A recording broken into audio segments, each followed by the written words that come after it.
Dear student, मैं sir Santosh Kumar Gupta. आज हम बायोलॉजी का first chapter integumentary system start करेंगे। ठीक है, तो इंटेग्रोमेंट्री सिस्टम होता क्या है? What is the integumentary system? तो देखो, इंटेग्रोमेंट्री सिस्टम में हम दो पार्ट्स का अध्ययन करते हैं या दो चीजों का अध्ययन करते हैं। एक तो करते हैं स्किन और एक करते हैं डेरिवेटिव ऑफ स्किन।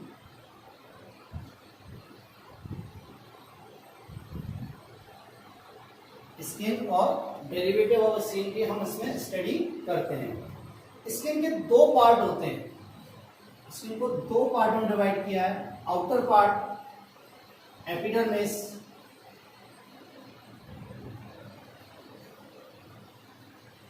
और इनर पार्ट डर्मिस।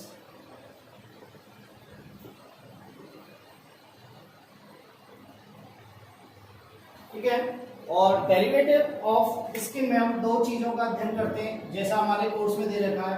एक तो करते हैं हेयर और एक करते हैं cutaneous gland. Cutaneous gland two types की होती है। एक होती है सेबेसियस ग्लैंड, जिनको हम ऑयल ग्लैंड्स भी कहते हैं, और एक होती है स्वेट ग्लैंड। ठीक है, इन्हें हम आगे फर्दर डिस्कस करेंगे। तो फर्स्ट हम डिस्कस करेंगे स्किन। फर्दर हम डिस्कस करेंगे स्किन।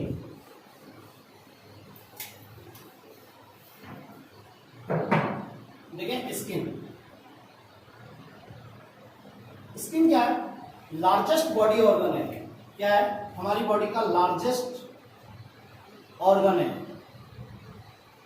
ठीक है, करीब 4.5 to 5 kg वेट होता है इसका, और टोटल बॉडी वेट का 7% होता है। टोटल बॉडी वेट का जो वेट होता है इसका 7% होता है। ठीक है, इसकी जो ओरिजिन होती है, स्किन की जो ओरिजिन होती है वो क्या होती है? Ectomesodermal.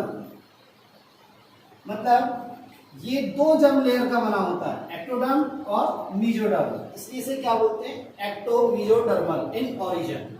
ठीक है, देखें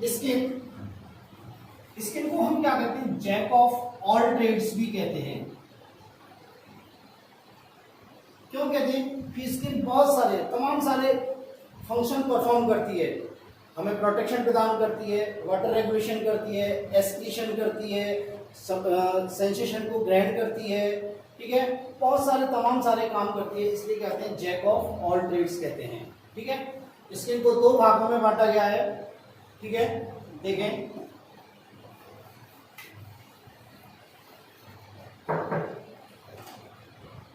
आउटर रीजन एपिडर्मिस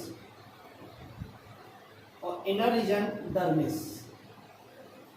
ये एपिडर्मिस जो होता है ये आउटर होता है और थिन होता है यदि कंपेयर डर्मिस से करें तो। और ये क्या होता है? इनर। और ये क्या होता है? थिकर होता है। एपिडर्मिस से थिकर होता है।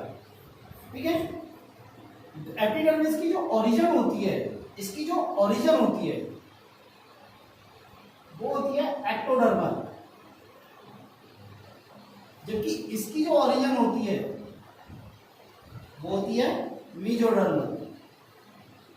इसीलिए हम स्किन को क्या मानते हैं? Ectomesodermal. ठीक है बेटा, इसलिए स्किन को हम क्या कहते हैं? Ectomesodermal in origin. ठीक है, हम एपिडर्मिस को पहले डिस्कस करते हैं। ठीक है, एपिडर्मिस मैंने बताया आउटर मोस्ट रीजन है या आउटर मोस्ट पार्ट है। ठीक है, मीजो एक्टोडर्मल है। क्या है? एक्टोडर्मल है। दूसरा एपिथेलियल टिश्यू का बना होता है। किसका बना होता है? एपिथेलियल टिश्यू का बना होता है। एवेस्कुलर होता है। एवेस्कुलर मींस इसमें ब्लड सप्लाई नहीं पाई जाती। ब्लड सप्लाई नहीं पाई जाती। ब्लड सप्लाई क्यों नहीं पाई जाती? क्योंकि इसकी कोशिकाएं जो होती है वो टाइटली या कॉम्पैक्ट रूप से पैक होती है, टाइटली पैक होती हैं, इसलिए ब्लड वेसल्स इसमें एंटर नहीं कर पाएगी, तो ब्लड सप्लाई नहीं होती। ब्लड सप्लाई नहीं होती। फिर क्वेश्चन आराइज होता है भाई जब सर ब्लड सप्लाई नहीं होती तो ये अपना न्यूट्रिशन कहाँ से लेता है, तो ये अपना न्यूट्रिशन कहाँ से लेता है, डर्मिस से। ये न्यूट्रिशन कहाँ से ग्रहण करता है, अपना डर्मिस, ठीक है ना। एपिडर्मिस की जो थिकनेस होती है वो बॉडी के डिफरेंट डिफरेंट पार्ट में अलग डिफरेंट होती है। जैसे जहाँ पे फ्रैक्शन अधिक होता है वहाँ थिक होती है, जैसे पाम एंड सोल, ठीक है। पत्ती कहाँ होती है, थिन कहाँ होती है, थिन, यहाँ फ्रैक्शन नहीं है। जैसे सबसे थिन एपिडर्मिस कहाँ पाई जाती है, कॉर्निया पर। कहाँ पाई जाती है बेटा, कॉर्निया पर। कहाँ पाई जाती है, कॉर्निया पर। तो एपिडर्मिस में क्या है, एक्टोडर्मल इन ओरिजिन है, एपिथेलियल टिश्यू की बनी हुई है, क्या है, एवेस्कुलर है, ब्लड सप्लाई एब्सेंट है, इसलिए अपना न्यूट्रिशन कहाँ से लेती है, डर्मिस से लेती है, ठीक है। इसकी थिकनेस डिफरेंट बॉडी के डिफरेंट पार्टों पे डिफरेंट होती है। थिकनेस थिक सबसे मोटी कहाँ होती है, ये पाम और सॉइल पे होती है, ठीक है। और थिन कहाँ होती है, कॉर्निया पे होती है, ठीक है बेटा। एपिडर्मिस को 5 लेयरों में डिवाइड किया जाता है। जब एपिडर्मिस 5 लेयरों की बनी होती है, ठीक है। यदि हम अंदर से बाहर की तरफ आए तो 5 लेयर दिखाई देती है। नंबर 1 स्ट्रेटम मेल्पिगी,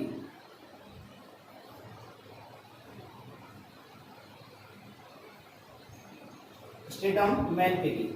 सेकंड होती है स्ट्रेटम स्पाइनोसम। थर्ड होती है स्ट्रेटम ग्रेनुलोसम। फोर्थ होती है stratum lucidum. And last one जो सबसे आउटर होती है स्ट्रेटम कॉर्नियम। क्या होती है, स्ट्रेटम कॉर्नियम। तो स्ट्रेटम मेल्पिगी क्या होती है, इनर है, इनर मोस्ट लेयर है, ठीक है। और किसके ऊपर पाई जाती है, डर्मिस के ऊपर पाई जाती है। कहाँ पाई जाती है, डर्मिस के ऊपर पाई जाती है, अबव द डर्मिस, ठीक है। देखो एक एक लेयर हम डिस्कस करेंगे। पहली आती है स्ट्रेटम मेल्पिगी, इनर मोस्ट लेयर है, डर्मिस के ऊपर पाई जाती है और यूनिलेयर्ड होती है या सिंगल लेयर्ड होती है, सिंगल लेयर होती है। सेल्स जो होती हैं इसकी सेल्स वो क्या होती है, लिविंग होती हैं एंड कॉलमनर शेप की होती हैं। कैसी होती हैं, कॉलमनर। कभी कभी कोवाइडल भी कह सकते हैं हम, इन्हें कोवाइडल भी होती है, ठीक है। कॉलमनर होती है या कोवाइडल होती है, ठीक है। इसमें 2 प्रकार की कोशिकाएं पाई जाती हैं। स्ट्रेटम मेल्पिगी, देखो ये स्ट्रेटम मेल्पिगी की बेसमेंट है, ये सेल्स हैं, ये कॉलमनर सेल है, ठीक है।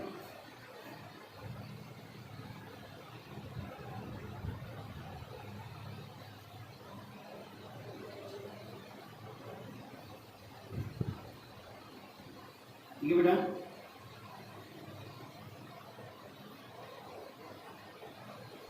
इस स्ट्रेटम मेल्पिगी में 2 प्रकार की कोशिकाएं पाई जाती हैं। ये फर्स्ट, ये 90% होती हैं और इन्हें बोलते हैं केराटिनोसाइट्स। क्या बोलते हैं, केराटिनोसाइट्स। और जो बीच में कम मात्रा में दिख रही हैं इन ये 10% होती है और इन्हें बोलते हैं मेलानोसाइट्स।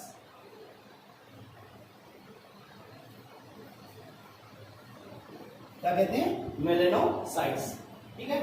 ये यहाँ पे इसकी बेसमेंट मेम्ब्रेन है और इस बेसमेंट मेम्ब्रेन के नीचे क्या पड़ा, ये कहाँ, ये कौन सी लेयर है, ये डर्मिस। डर्मिस एक्चुअली ये मेल्पिगी स्तर की जो सेल्स होती हैं ये क्या होती हैं, वेव लाइक होती हैं। कैसी होती हैं, वेव लाइक, लहरदार होती हैं। तो क्या होता है, जब ये ऐसे लहरदार होती हैं तो क्या होते हैं, ऐसे प्रोजेक्शन बन जाते हैं एपिडर्मिस में।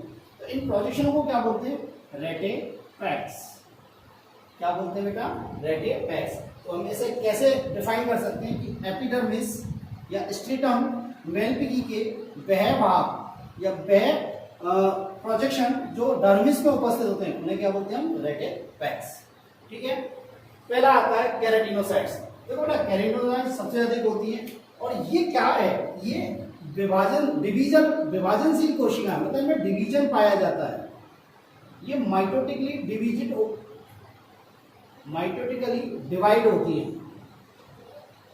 क्या होती है, माइटोटिकली डिवाइड होती है।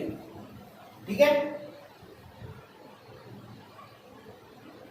दूसरी बात क्या होता है, क्यों होती है, क्योंकि इनका न्यूक्लियस जो होता है वो न्यूक्लियस क्या होता है, बड़ा होता है और इनका माइटोटिक इंडेक्स भी क्या होता है, अधिक होता है।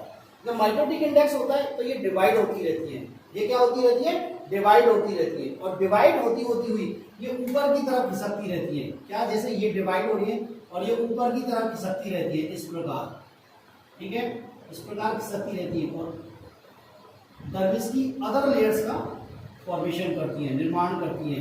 ठीक है, तो ये क्या करती है, केराटिनोसाइट्स 90% होती है, इनमें डिवीजन की पावर पाई जाती है, माइटोटिकली डिवाइड होती है। ठीक है, क्यों, उनका न्यूक्लियस लार्ज होता है और इनका माइटोटिक इंडेक्स क्या होता है, अधिक होता है। ठीक है, इसलिए डिवाइड होती रहती है। डिवाइड होकर ये क्या करती हैं, अदर्स लेयर, जो एपिडर्मिस की अदर लेयर है, स्पाइनोसम है, ग्रेनुलोसम है, ल्यूसिडम है, कॉर्नियम है, उन सबका निर्माण करती है। ठीक है, नेक्स्ट आते हैं मेलानोसाइट्स। ठीक है, ये मेलानोसाइट 10% होती है, सिर्फ 10% होती है और ये क्या करती है, इनमें मेलानोफोर होते हैं। क्या होते हैं, मेलानोफोर। और ये मेलानोफोर किसका निर्माण करते हैं, मेलानिन पिगमेंट का निर्माण करते हैं। किसका निर्माण करते हैं बेटा, मेलानिन पिगमेंट का। और ये मेलानिन पिगमेंट क्या काम करता है, ये हमारी स्किन को कलर देता है, हेयर को कलर देता है। क्या देता है, स्किन को कलर देता है, हेयर को कलर देता है और हमें यूवी लाइट से प्रोटेक्शन प्रदान करता है। यूवी रे से क्या करता है बेटा, प्रोटेक्शन प्रदान करता है। ठीक है, ये हुई हमारी स्ट्रेटम मेलपिगी। ठीक है, स्ट्रेटम मेलपिगी के बाद जो इसके ऊपर जो लेयर पाई जाती है उसको बोलते हैं स्ट्रेटम स्पाइनोसम। देखो स्ट्रेटम स्पाइनोसम क्लियरली इंडिकेट होता है, मतलब इसमें कोई स्पाइन लाइक या थ्रोन लाइक स्ट्रक्चर तो है।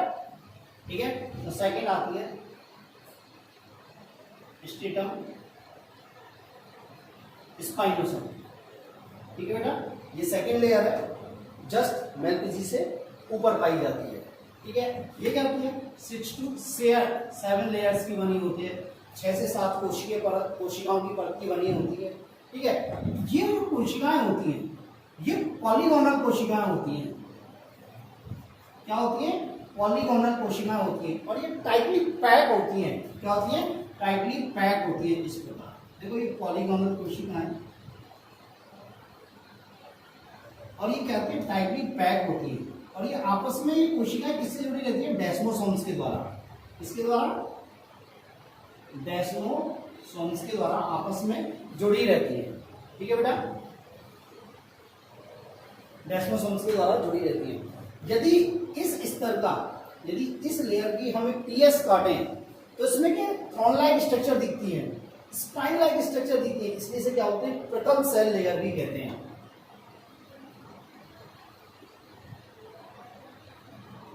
क्या कहते हैं, प्रकल सेल लेयर। दूसरी बात, इस स्ट्रेटम स्पाइनोसम में कुछ स्पेसिफिक सेल पाई जाती है, स्टार शेप सेल, तो उन सेल्स को क्या बोलते हैं, लैंगरहैंस सेल्स। क्या बोलते हैं बेटा, लैंगरहैंस सेल्स। यहाँ पे कंफ्यूज नहीं होना है, लैंगरहैंस इजलेट नहीं है, ये लैंगरहैंस सेल्स हैं। लैंगरहैंस इजलेट कहाँ पाए जाते हैं, पेनक्रियाज में। कहाँ पाए जाते हैं, पेनक्रियाज में, जो क्या होते हैं, एंडोक्राइन पार्ट होता है। ये लैंगरहैंस सेल्स है। यहाँ पे ये लैंगरहैंस सेल्स क्या करती है, दो काम करती है। ये एक तो क्या करती है, एंटीजन को रिकॉग्नाइज करती है, एंटीजन को रिकॉग्नाइज करती है। ठीक है, दूसरा बात ये कहते हैं एंटीबॉडीज फॉर्मेशन को इंड्यूस करती है, एंटीबॉडीज फॉर्मेशन को इंड्यूस करती है। तो इसका मतलब हम कह सकते हैं लैंगरहैंस सेल्स क्या करती हैं, हमारी इम्यूनिटी में वर्क करती है या हमारी इम्यूनिटी में पार्टिसिपेट करती है। ठीक है, नेक्स्ट आता है, इसके बाद आता है स्ट्रेटम ग्रैनुलोसम। क्या आता है, स्ट्रेटम ग्रैनुलोसम। सेकंड, थर्ड लेयर आती है स्ट्रेटम ग्रैनुलोसम।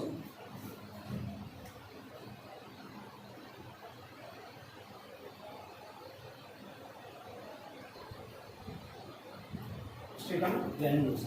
देखो बेटा ये भी क्या होता है 6 to 7 लेयर का बना होता है, ठीक है। इसकी सेल्स जो होती है ओवल शेप होती है, सेल्स क्या होती है ओवल शेप होती है, ठीक है। सेल्स क्या होती है ओवल शेप होती है, लिविंग होती है, ठीक है, न्यूक्लिएटेड होती है। देखो ग्रेनुलोसम मतलब इसका मतलब ये इंडिकेट कर रहा है कि इसकी कोशिकाओं में एक विशेष प्रकार की ग्रेन्यूल्स पाई जाती हैं, विशेष प्रकार की क्या पाई जाती है ग्रेन्यूल्स पाई जाती हैं, जिन्हें क्या बोलते हैं केराटोहाइलिन ग्रेन्यूल्स। क्या बोलते हैं केराटोहाइलिन,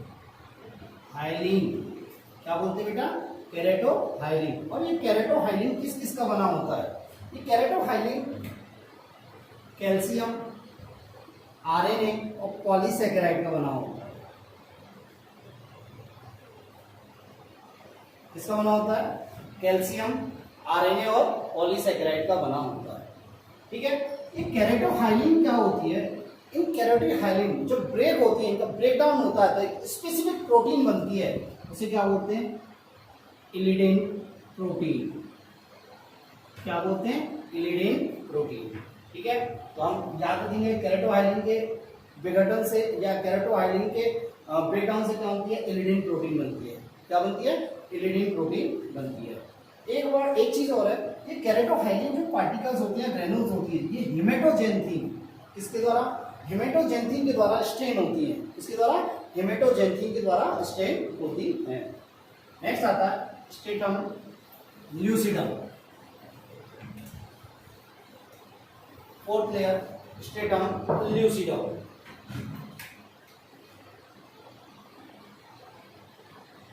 देखो ना स्ट्रेटम ल्यूसिडम ये क्या होती है थर्ड लेयर, फोर्थ लेयर है, और क्या होती है 5 to 4 लेयर्स की बनी होती है कोशिकाओं की, ये सेल्स की बनी होती है 4 to 5-6 लेयर्स की बनी होती है, ठीक है।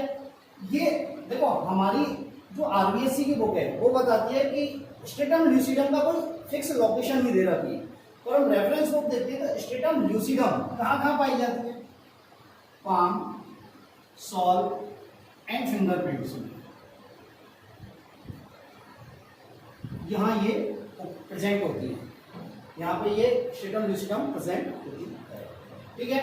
देखें क्या होता है कि ये कोशिका जो होती हैं स्ट्रेटम ल्यूसिडम की जो कोशिका होती है फ्लैट कोशिका होती हैं या रेक्टेंगल कोशिका होती हैं, फ्लैट कोशिका होती है, फ्लैट सेल्स होती है, ठीक है। होता क्या है केराटोहाइलिन जब ब्रेकडाउन होता है, केराटोहाइलिन का ब्रेकडाउन होता है तो क्या होता है सेल्स में इलाइडिन प्रोटीन बन जाती है। क्या बन जाती है इलाइडिन प्रोटीन बन जाती है,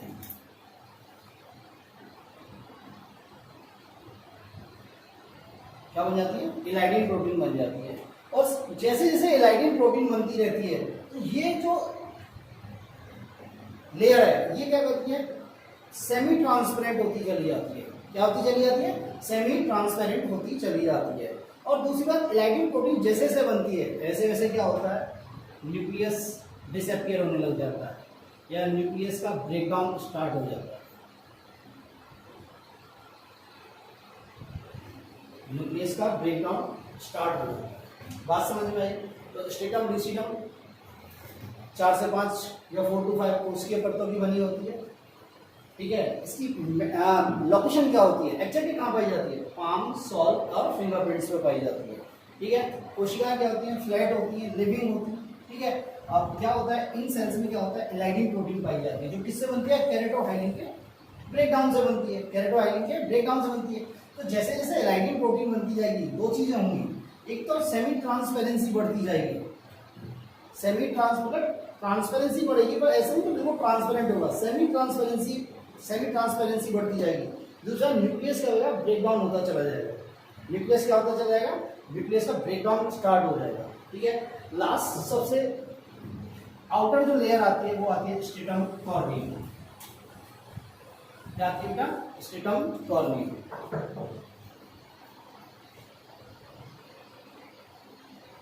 ये आउटर मोस्ट लेयर है, ठीक है। ये 8 to 10 लेयर्स की बनी होती है, 8 to 10 लेयर्स की बनी होती है। सेल के लेयर्स की बनी होती है, लेयर्स की बनी होती है। दूसरी बात क्या होता है, बहुत सारी जगह बॉडी में जैसे पाम, सोल, फिंगरप्रिंट्स में ये क्या होती है 15 to 13 लेयर्स की बनी होती है, 15 to 13 लेयर्स की बनी होती है। ठीक है, इस स्ट्रेटम कॉर्नियम में दो प्रकार की सेल्स पाई जाती हैं। इसमें सेल्स क्या होती हैं, दो प्रकार की सेल्स होती हैं, एक तो होती है डेड सेल्स और एक होती है लिविंग सेल्स। ये डेड सेल्स क्या होती हैं, ये क्या होती है स्क्यूमस होती है, क्या होती है स्क्यूमस होती है। और ये डेड क्यों हो जाती है, क्योंकि इनमें केराटिन प्रोटीन का डिपोजिशन हो जाता है, केराटिन प्रोटीन का अमाउंट या डिपोजिशन हो जाता है। ये हमारी जो आउटर सेल्स दिखती है ये सब डेड हैं, क्योंकि इनमें केराटिन प्रोटीन का डिपोजिशन है।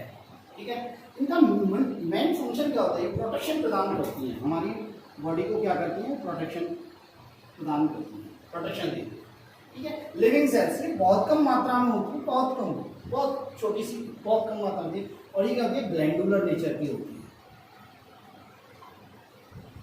क्या होती है, ग्लैंडुलर नेचर की होती है। और ये स्पेसिफिक केमिकल रिलीज करती हैं, स्पेसिफिक केमिकल रिलीज करती हैं। जो ये केमिकल होता है इसको हम एक्चुअली एंडोक्राइन नेचर की होती है, तो इसे हार्मोन कह सकते हैं हम। तो स्पेसिफिक केमिकल क्या होता है, ये क्या करता है स्ट्रेटम मेलपिजी में डिवीजन को या सेल डिवीजन को कंट्रोल करता है। क्या करता है ये स्पेसिफिक केमिकल या हार्मोन कह सकते हैं हम, जो क्या करता है स्ट्रेटम मेलपिजी में सेल डिवीजन को कंट्रोल करता। ठीक है, ये स्ट्रेटम कॉर्नियम में सबसे मोटी स्ट्रेटम कॉर्नियम जो पाई जाती है वो कहाँ पाई जाती है, पाम, सॉल, और सबसे पतली जो पाई जाती है वो उसमें पाई जाती है, लिप्स में पाई जाती है। The thickest sole and palm और थिनेस्ट कहाँ पाई जाती है, लिप्स पर पाई जाती है। ठीक है, एक टर्म आता है इसके बाद केराटिनाइजेशन।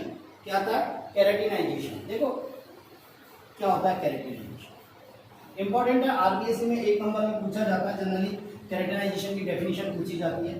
ठीक है, तो देखो केराटिनाइजेशन क्या होता है।